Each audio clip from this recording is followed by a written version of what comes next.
Hello guys, let's welcome back to நம்ம Tamil mechanical YouTube channel. இந்த வீடியோவில் என்ன பார்க்க போகிறோம் அப்படின்னா டிவிஎஸ் ஸ்கூட்டி இஎஸ் பழைய மாடலுக்கு பார்த்தீங்களா அந்த வண்டியில் ஸ்டார்டிங் காயில், லைட்டிங் காயில், தென் பல்சர் காயில் எல்லா டீட்டெயில்ஸ், ஒயரிங் டீட்டெயில்ஸ் எல்லாமே இதில் பார்த்து தெரிஞ்சுக்கலாம். இப்போ வீடியோக்குள்ள போகலாம்.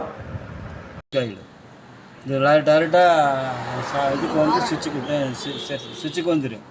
சுவிட்ச் ஆன் பண்ணிவிட்டு லைட் ஏறி டிம்பரேட் போட்டுக்கலாம். லைட்டிங் காயில் ஆச்சா. இது டைமிங் காயில், பல்சர் காயில் இதுக்கு பேர். இது வந்து இங்கே மாற்றிட்டாவோ இப்படி மாற்றிட்டாவோ ஸ்டார்ட் ஆகாது.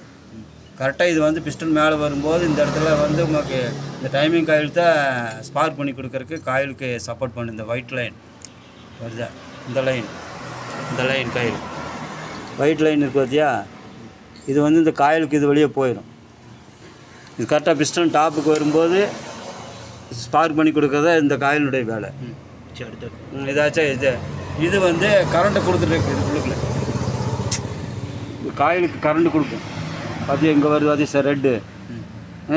இது ஸ்டார்டிங் காயிலும்பா. இது பல்சர் காயில். இந்த லைன் வந்து உள்ளே போயிட்டுருக்கு, லைன் உள்ளே போயிட்டே இருக்கும்.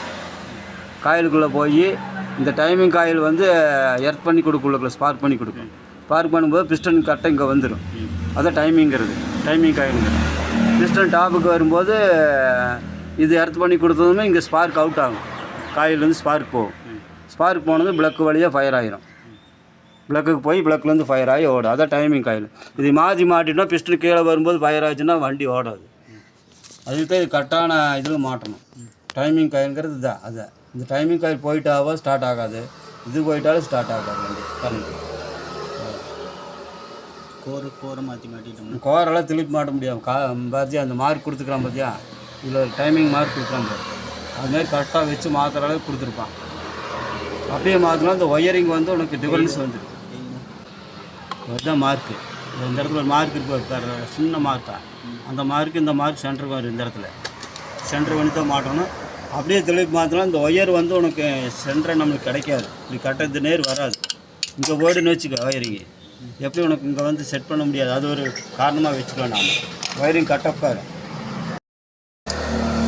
இது வந்து காயிலிருந்து இதுக்கு போகுது. பாடி எர்த் ஆச்சுன்னா சாவி ஆஃப் பண்ணு, பாடி எர்த் ஆகி வண்டி ஆஃப் ஆகும்.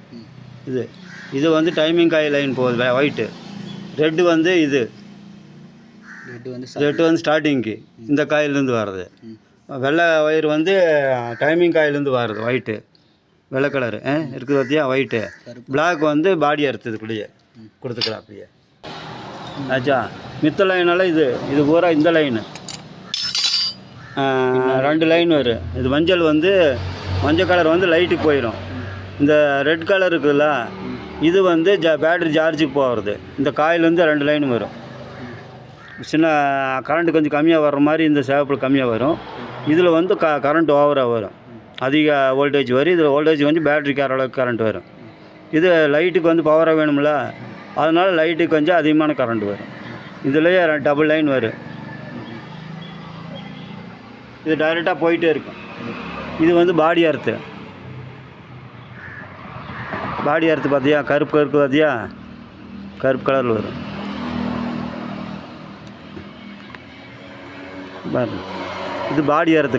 இந்த இது டைரெக்டாக மேலே போயிடும் பாடி எர்த்து. அப்போ இது வந்து இந்த லைனு சாவி லைன் வச்சு இதுலேருந்து இந்த லைனு அது உள்ளபடியே ஒயரிங் கிட்ட வழியாக போய் இங்கே வந்துடும். இங்கே வந்து இப்படி போயிடும் சாவிக்கு. அவ்வளோ.